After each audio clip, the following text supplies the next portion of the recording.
I'm Hannah Moore, CFP, a practicing financial planner and educator. I'm on a mission to change the way people think and talk about money. Let's get started. Today, I want to share one of my favorite tools that I use with clients. Now, I got this tool when I was doing training to help clients who are navigating transitions. So what this means is that when you're navigating a massive life transition, so much is changing. And, as a financial planner, we're really looking at the financial aspects, but you can't look at the financial aspects without looking at the rest of your life because everything is just so intertwined. And so this tool really came about from looking at these big financial transitions. Now, when you start thinking about financial transitions in your life, that can mean a lot of different things. And one of the things that's, I don't know if it's exciting or sobering, is somewhere in the middle. It probably depends on what transition it is for you. But we are often always going through transitions. It can be as simple as my daughter's now in an older grade in school, and there's going to be more that I'm going to have to do. It could also be you're changing jobs, and there's so many decisions when you change a job or change your employment that you have to make on a regular basis, all the way up to extremes of your spouse dying or, getting a big windfall of money. How do you navigate those transitions? So I'm going to give you this framework, but I also just want to add this caveat that I don't think this is just about transitions. I think you're going to see some characteristics of what we would say characteristics of transition, but oftentimes these characteristics can just happen in everyday life. But let's go into some of when is this tool useful? So in these transitions, it's incredibly overwhelming. There is so much going on. There's so much there. And so this tool is called the now, soon, and later. So I know I've experienced this in my life where everything is just swirling in my head.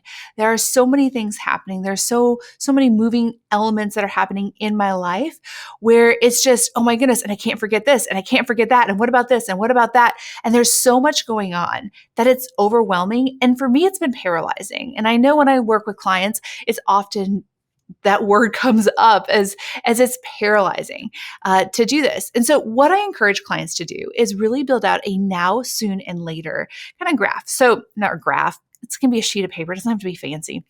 What I encourage them to do is to get a notebook, put it wherever they are. It can be on their nightstand at, when they go to bed, because oftentimes in these transitions, or really anytime, you'll wake up in the middle of the night and be like, oh my gosh, I can't forget about that. So the goal is to write out every single thing that you have to do, every single thing that's swirling around in your head, because it's so powerful to get these things out of your head and onto paper, right? Like it stops swirling. It gives it a place to go. And then you know that we're going to do something with this piece of paper in a minute. And so it takes all of this swirling and this just worrying about all of the different things that you have to do. And that it's written down. You're not going to forget it because you've already written it down. And so every single thing that comes to mind, no matter how big or how small, goes in that sheet of paper. And you'll notice immediately when you start doing this that your mind is going to start clearing. It's going to start decluttering, right? It's going to start pulling all these things down. Now, when you have this sheet of paper, what you want to do at this point is then again, this is going to be different cadence for everybody. It could be every day. It could be a couple times every day. I've seen people do that because they're just so overwhelmed with everything. It could be, every time you meet with your financial planner, right? That's kind of how I've seen some people do it.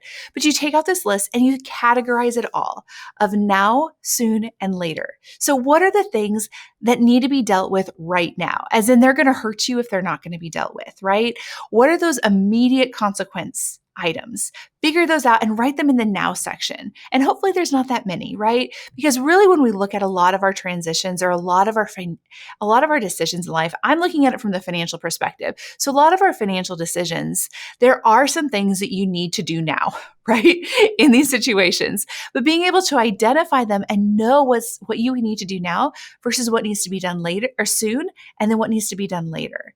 It's going to be incredibly beneficial for you as you start breaking this down and being able to put them in the different categories. It's going to help you get a sense of clarity, give yourself a sense of control, give yourself a sense of here's my roadmap for how I'm going to be working, what I need to be doing going forward. And it helps you to know what to focus on. Because I know I've been in the situation where I have been all over the place of in these transitions of figuring out where everything is like there's so many things happening, right? And so as I can narrow it down and then just get clear on what needs to be done now, soon, and later, it creates this roadmap. It gives me a sense of control and peace back into my life, and I would say into my financial life as well. We've seen this with clients who have been going through major transitions. I mentioned earlier the death of a spouse. I've worked with multiple clients who are kind of in that fog, right? And one of the consistent themes is just this overwhelm that people have. And again, it's one way just to help with that overwhelm of helping make sure that like there's clear, like these are the things I need to do, list them out, and then being able to sort it. It's a really simple tool, but I think it's also a really powerful tool that you can use in all areas of your life and use, even when you're helping a friend. I've had friends who've been overwhelmed with things, and I was like, let's write it all down. So we just write it all down and then categorize it this way. And then you can get help, right? That's the other piece of this, is that when you're in these transition phases and you're in this overwhelm, you don't have to do it alone. Like, my goodness, you do not have to do it alone. There is a whole village out there ready to help and support you. You just got to find the people, and hopefully there's already people in your life that can help you know what to prioritize, and then help you as you're prioritizing, help you just tackle these things. Because sometimes, in these big transitions, like I said, it's paralyzing. And so getting somebody who can help you with that can make a huge, huge difference with that. So I hope you guys like this tool, this now, soon, and later. It's a really, really simple way of doing it, but it's incredibly effective. It's been effective for me in my life, and I've seen it repeatedly over in clients' lives as well, to help them just really kind of make sense of some of what can feel like chaos and just complete overwhelm, certainly in their financial lives, but also just in your life in general. Thanks for listening to this episode of Everyday Money with Hannah Moore. If you like what you heard, subscribe and check out livewealthynow.com. We have a lot more resources to help you live wealthy now.